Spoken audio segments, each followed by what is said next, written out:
नमस्कार मित्रों, आप सभी का स्वागत है CY एस्ट्रोलॉजर में। हमारी जो चर्चाएं चल रही है वो चल रही है नवमास कुंडली के ऊपर। नवमास कुंडली को लेके हमने पहले भी 2 वीडियो बनाए हैं, पार्ट 1 और पार्ट 2। आप उनको हमारे YouTube चैनल पे देख सकते हैं। और नवमास कुंडली को फलित कैसे किया जाता है, कैसे हम अपनी जन्म कुंडली में उसकी फलादेश करते हैं, उनसे संबंधित भी कई सारे वीडियो आपको मिलेंगे। ये जो पहला पार्ट और सेकंड पार्ट है, इसके डिस्क्रिप्शन में आपको एक प्लेलिस्ट मिल जाएगी, उसमें जाके भी आप वीडियो का लाभ ले सकते हो, नहीं तो इस वीडियो के डिस्क्रिप्शन में भी आपको वो प्लेलिस्ट मिल जाएगी। आज के इस वीडियो में हम 4 महत्वपूर्ण बिंदुओं पे आकलन करेंगे। सबसे पहला बिंदु होता है उच्च वर्गोत्तम, उसके बाद आता है नीच वर्गोत्तम, और इसके बाद जो 2 महत्वपूर्ण बिंदु हैं, यानी कि जो इतने महत्वपूर्ण नहीं है लेकिन कई बार उनके भी परिणाम बहुत लाभदायक होते हैं, तो वो होता है शत्रु क्षेत्रीय वर्गोत्तम और मित्र क्षेत्रीय वर्गोत्तम। अब जब हम बात करने लगे हैं कुंडली के ऊपर, तो हम सबसे पहले ये कहेंगे कि जब भी आप अपनी जन्म कुंडली देखते हो तो नवमास कुंडली महत्वपूर्ण तरीके से देखें, क्योंकि अगर ये शरीर है तो ये इसका दिल है। नवमास कुंडली के जो परिणाम है वो ज़्यादा ही अच्छे और ज़्यादा ही सटीक आते हैं। यानी मैं एक सीधे शब्दों में अगर कह देता हूँ कि जैसे मंगल यहाँ पे उच्च का हो गया है और नवमास में अगर वो नीच का है, तो आप ये मानिए कि आपको मंगल उच्च का जो है वो इतना अच्छा नहीं है। अगर मंगल लग्न कुंडली में नीच का है और नवमास में उच्च का है, तो आपको बहुत अच्छे परिणाम मिलने के योग बन सकते हैं, क्योंकि नवमास को बहुत ज्यादा ताकत दी गई है। क्योंकि ये क्या है, ये उस ग्रहों के सूक्ष्म रूप को दर्शाता है नवमास। यानी कि इस भाव में अगर कोई ग्रह बैठा है, जैसे कोई भी राशि है, जैसे ये तुला राशि है या ये मेष राशि है। मेष राशि जो है इसमें 3 नक्षत्र आते हैं, तो अगर हम कृष्णमूर्ति पद्धति से देखते हैं तो 3 नक्षत्र और उनके जो उप नक्षत्र है उन हिसाब से इनको काट दिया जाता है। और नवमास कुंडली में भी ऐसे ही किया गया है, हर राशि के नवमास बना दिए गए हैं। पृथ्वी तत्व राशि, अग्नि तत्व राशि, वायु तत्व राशि, इन राशियों के आपको नवमास बना दिए हैं, 9 नवमास। उन नवमास में हमें आइडिया हो जाता है कि ये जो ग्रह हैं वो अपने डिग्री के अनुकूल किस नवमास में चला गया। जैसे सूर्य जो है वो मेष राशि में बैठा है। अब मेष राशि में नक्षत्रों को देखिए तो 3 नक्षत्र आते हैं, अश्विनी, भरणी और कृत्तिका। लेकिन सूर्य को अगर 2 डिग्री से देखते हैं कि भाई 2 डिग्री में कौन से नवमास में होगा, तो मेष राशि है तो ये आपके प्रथम नवमास में यानी कि स्वयं के नवमास में होगा। तो हम यहाँ पे कहेंगे कि सूर्य यहाँ पे उच्च वर्गोत्तम हो गया है। यानी कि उच्च वर्गोत्तम का मतलब है कि लग्न कुंडली में भी उच्च का है और अपने पहले नवमास में आने की वजह से यहाँ पे नवमास में भी उच्च का है। ये बहुत ही बड़ा राजयोग है। जैसे कि हमारा सबसे पहला बिंदु था कि उच्च उच्च वर्गोत्तम, कि जो ग्रह लगन कुंडली में भी उच्च का हो जाता है, नवमास कुंडली में भी उच्च का हो जाता है, तो उसे बहुत अच्छा लाभ मिलता है। तो हम यहाँ पे देखेंगे कि सूर्य जो है वो किसका फल देंगे। सूर्य यहाँ पे अपने भाव का फल देंगे, साथ में अपना फल देंगे और जिस राशि में बैठे हैं उसका फल देंगे। तो यहाँ पे क्या होता है, और जिस नक्षत्र में बैठे हैं उसका भी फल देंगे। तो यहाँ पे सूर्य क्या होता है कि सूर्य यहाँ पे मेष राशि में बैठा है तो मंगल की राशि में, तो मंगल का परिणाम देगा। तो यानी कि इसका जो नियंत्रक ग्रह है, जिसको नियंत्रण कर रहा है, वो मंगल है और ये उच्च का हो गया, तो उच्च वर्गोत्तम है। तो यानी कि इसका जो ये इसमें क्या होगा कि दोनों ही कुंडलियों में उच्च का होना चाहिए। तो यानी कि जिस नवमास में भी उच्च का हुआ है तो इसका भी नियंत्रक ग्रह वही होगा, यानी कि मंगल ही यहाँ पे नियंत्रक ग्रह होगा। तो दोनों कुंडलियों के अंदर मंगल की भूमिका जो है वो महत्वपूर्ण हो जाएगी। तो इस प्रकार लग्न कुंडली में भी और आपका नवमास कुंडली में भी ग्रह जो है उच्च का हुआ है, तो दोनों में अच्छे परिणाम हमें योग मिलेंगे। तो हम कह सकते हैं कि सूर्य यहाँ पे राजयोग में है। अब एक बहुत ही महत्वपूर्ण इसमें एक बिंदु है कि जन्म कुंडली में चाहे वो अच्छी जगह पे उच्च का हो या ना हो, लेकिन नवमास कुंडली में अच्छी जगह उच्च का होना चाहिए। यहाँ पे 10वें घर में उच्च का है, बहुत ही अच्छा परिणाम हुआ है। लेकिन अगर हम नवमास की बात करते हैं तो अष्टम भाव में उच्च का हुआ है, यहाँ पे ये कमजोर हो गया और बहुत ही अच्छे परिणाम नहीं मिलेंगे। उच्च का जरूर हुआ है, यानी संकल्प व्यक्ति हो गया है, संकल्प लेगा वो मृत्यु तक जाके भी पूरा करेगा। हम यहाँ पे यही कह सकते हैं कि जातक जो है उसके लिए उच्च का सूर्य लाभदायक है। वो इसके लिए अपने परिवार वालों को छोड़ सकता है, अपने सभी लाभ को छोड़ सकता है, त्याग दे सकता है, लेकिन उन त्याग के बाद भी उसे लाभ हो जाए ये संभव नहीं हो पाता। क्योंकि यहाँ पे कर्म भाव, कर्म को इतना मजबूत कर दिया कि जातक अपने कर्म के लिए ही सब कुछ न्यौछावर कर देगा, लेकिन अष्टम घर में नवमास में इसकी अगर ग्रोथ देखेंगे तो अष्टम घर में ये कमजोर हो गया। अगर आप इसी को सर्वाष्टक वर्ग में देखते हो तो 10वें घर में 26 पॉइंट बने हैं जो 28 से कम है, यानी कि जो इस व्यक्ति की व्यक्तिगत प्रभुत्वता है वो कमजोर हो गई। तो हम यहाँ कह सकते हैं कि उच्च का सूर्य उच्च का तो हुआ, उच्च वर्गोत्तम भी हुआ, लेकिन इसका माइनस पॉइंट है कि अष्टम भाव में गड़बड़ हो गया।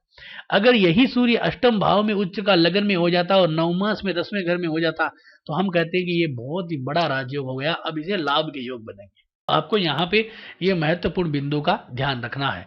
इसके आधार पे आप उच्च वर्गोत्तम की थ्योरी को अप्लाई करें। उच्च वर्गोत्तम होने के बाद दोनों का ग्रह का मालिक एक हो जाएगा, जिससे कि इसके परिणाम को निकालने में लाभ रहेंगे, और दोनों के अंदर हम ये देखेंगे कि ग्रह जो है वो राजयोग है। अगर किसी व्यक्ति का उच्च वर्गोत्तम कोई ग्रह हो जाता है और वो एक ही भाव में हो जाता है, जैसे इसमें 10वें में और इसमें भी 10वें में, तो इससे बड़ा कोई भी राजयोग नहीं है। ये बहुत बड़ा राजयोग है, क्योंकि दोनों का नियंत्रक ग्रह भी एक ही और दोनों का जो भाव ग्रह भी एक, यानी भाव वर्गोत्तम, राशि वर्गोत्तम और उच्च वर्गोत्तम, 3 तरह के योग लग जाएंगे। तो ये तो पुष्कर नवमास और पुष्कर अंशा भी बड़े होंगे, तो इसके अंदर बहुत सारे लाभ होंगे। तो आप इसको नोटिस कर लें। और इसके पश्चात हम बात करते हैं नीच वर्गोत्तम के बारे में, कि वह ग्रह जो जन्म कुंडली में नीच का हो और नवमास कुंडली में भी नीच का हो, तो वो अपनी नीचता की सारी हदें पार कर देता है। वो बहुत ही बड़ा दुरांतक ग्रह हो जाता है और उस ग्रह के द्वारा हमें बहुत ही बुरे परिणाम मिलते हैं। अगर वो जन्म कुंडली का एक अशुभ ग्रह है तो और ही ज्यादा बुरा है, अगर वो वक्रीय है तो फिर उससे भी ज्यादा बुरा है, और अगर वो एक ही भाव में हो जाए, एक ही राशि में, राशि तो एक होगी तभी तो दोनों में नीच का होगा, अगर एक ही भाव में हो जाए तो बहुत ही ज्यादा बुरा होगा, क्योंकि उसका नियंत्रक ग्रह भी एक ही और वो एक ही भाव में हो गया, तो उस भाव से संबंधित सारे फल हमें निचोड़ के रख देगा, बहुत ज्यादा बुरा परिणाम हमें मिलने के योग बना देगा। तो इसलिए क्या है कि जो नीच वर्गोत्तम है इसको बहुत ही महत्वपूर्ण तरीके से देखें, और इस ग्रह के उपाय करना बहुत जरूरी है, नहीं तो आपको कई सारी पीड़ाएं हो जाएगी। तो इसको महत्वपूर्ण तरीके से देखने के लिए, जैसे ये जो जन्म कुंडली है इसमें हमें दोनों उदाहरण मिल जाएंगे, दोनों क्या सभी उदाहरण मिल जाएंगे। जैसे गुरु इस जन्म कुंडली में नीच का हो गया सप्तम भाव में, तो सप्तम भाव हमारा वैवाहिक जीवन का भी है और बिजनेस का भी है, व्यापारिक कम्युनिकेशन का भी है। तो हम अगर मान लेते हैं कि यहाँ पे गुरु नीच का हुआ है और ये गुरु जो है वो नवमास कुंडली में भी नीच का हो गया, तो नीच वर्गोत्तम हो गया, यानी कि अब वर्गोत्तम का अर्थ ये नहीं कि वो बहुत लाभ है, नीच वर्गोत्तम है, यानी कि ये नीचताओं में वर्गोत्तम है, यानी कि जैसे कोई व्यक्ति है वो बहुत सारे बुरे व्यक्तियों का राजा है, तो उसी प्रकार हम कहेंगे कि ये तो जो बाकी ग्रह नीच है उनमें सबसे ज्यादा नीच है, परम नीच कहेंगे इसे। तो गुरु यहाँ पे 10वें राशि के अंदर नीच का होता है और नवमास में भी नीच का हो गया, तो अब सबसे बुरे परिणाम देगा। तो यहाँ पे हम कहेंगे कि सप्तम भाव के बुरे परिणाम आने इसे शुरू हो जाएंगे। अब सप्तम भाव में यहाँ पे बुरा हुआ है तो ये भाव बहुत महत्वपूर्ण है, तो इसमें नीच का होना बहुत अशुभ है। लेकिन नवमास कुंडली में जो गुरु है वो पंचम घर में नीच का होगा, तो यानी कि इसकी नीचता के फल उतने बुरे नहीं आएंगे। यानी क्यों नहीं आएंगे, क्योंकि पांचवां घर जो है वो बहुत महत्वपूर्ण है और महत्वपूर्ण भाव है, उसमें गुरु ताकत भी लगाता है, और इस घर में गुरु नीच का हो तो इतना उसे दोष नहीं लगता। तो अब ये कहेंगे कि दोनों अगर एक भाव में नहीं, हाँ लगन में पंचम में और यहाँ पे पंचम में होता तो अशुभ था, यहाँ पे सप्तम में और यहाँ पे भी सप्तम में होता तो भयंकर अशुभ था। तो उस समय हम कह सकते थे कि जातक के लिए अशुभ परिणाम होंगे। अब अशुभ परिणाम तो यहाँ पे भी आएंगे, लेकिन उतने अशुभ और उतने तीव्र नहीं आएंगे जिससे कि हम ये मान ले कि हमारे को बहुत ज्यादा ही नुकसान हो जाएंगे।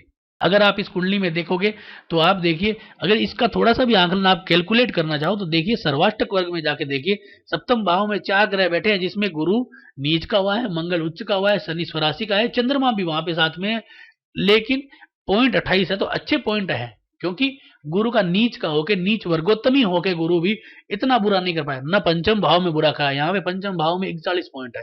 तो हम यहाँ कहेंगे कि गुरु नीच का तो हुआ है, नीच वर्गोत्तम भी है, लेकिन यहाँ पे नवमास में भाव अच्छा पकड़ लिया।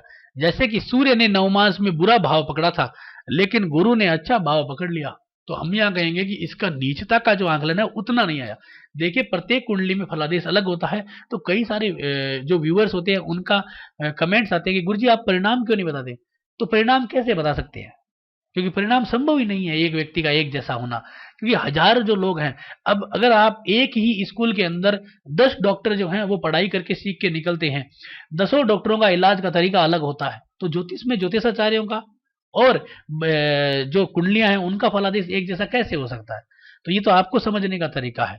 हम इसमें हिंट दे सकते हैं, समीकरण बनाने की आपको आइडिया दे सकते हैं। तो हमने जो समीकरण यहाँ पे दिया है वो यही है कि गुरु अगर नीच वर्गोत्तम हो रहा है तो नवमास में उसकी ताकत को पकड़ो, कि नवमास में वो अगर अच्छे भाव में है तो हमें उतने बुरे परिणाम नहीं मिलेंगे जितने हमने आकलन किए हैं।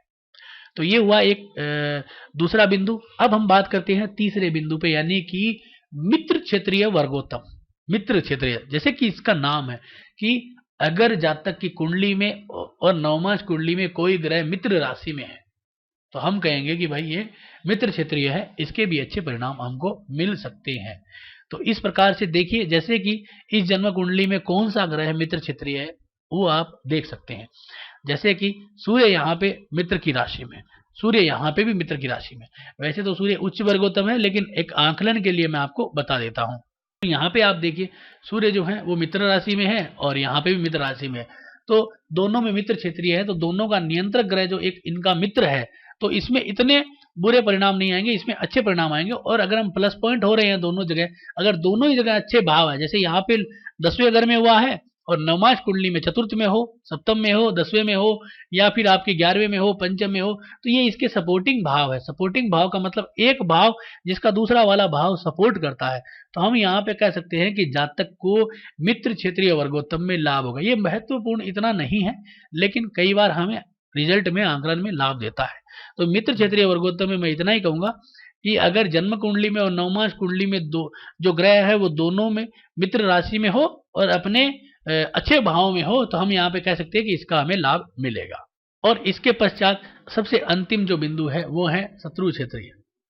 अगर जन्म कुंडली में कोई ग्रह शत्रु क्षेत्रीय है, जैसे यहाँ पे गुरु को ही ले लो, यहाँ पे मकर राशि में है, शनि की राशि है, यहाँ पे मकर राशि में है, शनि की राशि है, गुरु यहाँ पे शत्रु राशि में है और यहाँ पे भी शत्रु राशि में है, तो हम यहाँ कह सकते हैं कि दोनों के अंदर शत्रु राशि के अंदर होने से इन दोनों का ग्रह जो है वो एक शत्रु ग्रह है, एक पापी ग्रह है, एक क्रूर ग्रह है। तो उस प्रकार इसके गुणों में हमेशा ही क्रूरता, पापी और कुछ नेगेटिव पॉइंट जरूर मिलेंगे, और उन नेगेटिव पॉइंट के कारण हमें रिजल्ट बुरे बुरे मिलेंगे। अगर शत्रु क्षेत्रियों में 6, 8, 12 भाव में हो, जैसे यहाँ पे गुरु जो है वो छठे घर में शत्रु राशि में है, मान लीजिए उदाहरण के लिए गुरु यहाँ पे शत्रु राशि में है छठे घर में, और नवमास में छठे, 8वें या 12वें घर में शत्रु राशि में, तो ये तो बहुत बुरा परिणाम है, बहुत ही बुरा परिणाम है। इसमें जातक को नीच वर्गोत्तम के बराबर फल मिलेंगे। इसमें आप ध्यान रखिए, कभी कभी शत्रु क्षेत्रीय वर्गोत्तम में बहुत ज्यादा नुकसान होता है। इसमें चंद्रमा बहुत ज्यादा नुकसान देता है, क्योंकि चंद्रमा क्या करता है कि यहाँ पे आप अगर देखोगे तो क्या है, शत्रु की राशि में है, शनि शत्रु है चंद्रमा का, यहाँ पे चंद्रमा बुध की राशि में, बुध भी चंद्रमा का शत्रु है, तो दोनों में चंद्रमा जो है वो शत्रु राशि में है, तो आपको यहाँ पे बहुत ही अशुभ परिणाम मिलेंगे। हम यहाँ कह सकते हैं कि जो जातक को वैवाहिक जीवन में यानी पत्नी से संबंधित और कामकाज से संबंधित कभी भी संतोष नहीं रहेगा। हाँ, 10वें घर में जरूर आया है, लाभ बना है, मजबूत भी हुआ है, लेकिन कर्म में और पत्नी से संबंधित कभी भी जातक को संतोष के योग नहीं मिलेंगे, क्योंकि जातक की जन्म कुंडली में अगर इसको कुंडली को भी आकलन करते देखते हैं तो हम यहाँ पे आकलन लगा लेते हैं कि भाई सूर्य अष्टम भाव में चला गया तो 10वां घर गिर गया, तो हम जितनी कैपेबिलिटी रखते हैं, जितनी हम ताकत, जितना हम वजूद रखते हैं, उसके बराबर का हमें सुख नहीं मिलेगा, उसके बराबर का लाभ नहीं मिलेगा, क्योंकि लाभ घर तो बहुत मजबूत है, शुक्र मजबूत है, नवमास में भी मजबूत है, लेकिन फिर भी हमारा दशमांश कट गया है यहाँ पे। और चंद्रमा जो मन का कारक है वो यहाँ पे मंगल शनि के साथ विषदोष में है, यहाँ पे केतु और मंगल के साथ है, केतु यहाँ पे बहुत बुरा है ग्रहण योग में, और दोनों जगह शत्रु राशि में। तो हमें अपने कर्म और दाम्पत्य सुख से संबंधित हमेशा चिंता रहे, क्योंकि शनि यहाँ पे जो है वो भाव वर्गोत्तम है, यहाँ पे सप्तम भाव में, यहाँ पे सप्तम भाव, दोनों ही जगह सप्तम भाव को चूस जाएगा, खा जाएगा, उसे जो है वो खंडित कर देगा। तो हम यहाँ पे कह सकते हैं कि जातक को वैवाहिक जीवन में से भी और आपके जातक के जो कामकाज से भी जातक को असंतुष्टि रहेगी, जिससे के कारण इसको नुकसान होगा। तो इस प्रकार आप जो चारों बिंदु हैं, उच्च वर्गोत्तम, नीच वर्गोत्तम, मित्र क्षेत्रीय और शत्रु क्षेत्रीय, इन चारों को आकलन में लेना शुरू करें, जिससे कि आपको फलादेश में लाभ मिलेंगे। और इसके बाद हम नवमास कुंडली में एक और वीडियो बनाएंगे, जिसमें और भी आने वाली चीजों का आकलन लेंगे। तो हमारे इस YouTube चैनल को सब्सक्राइब जरूर करें, नोटिफिकेशन बेल को प्रेस करें और आने वाले वीडियो का लाभ लें। तो धन्यवाद दोस्तों।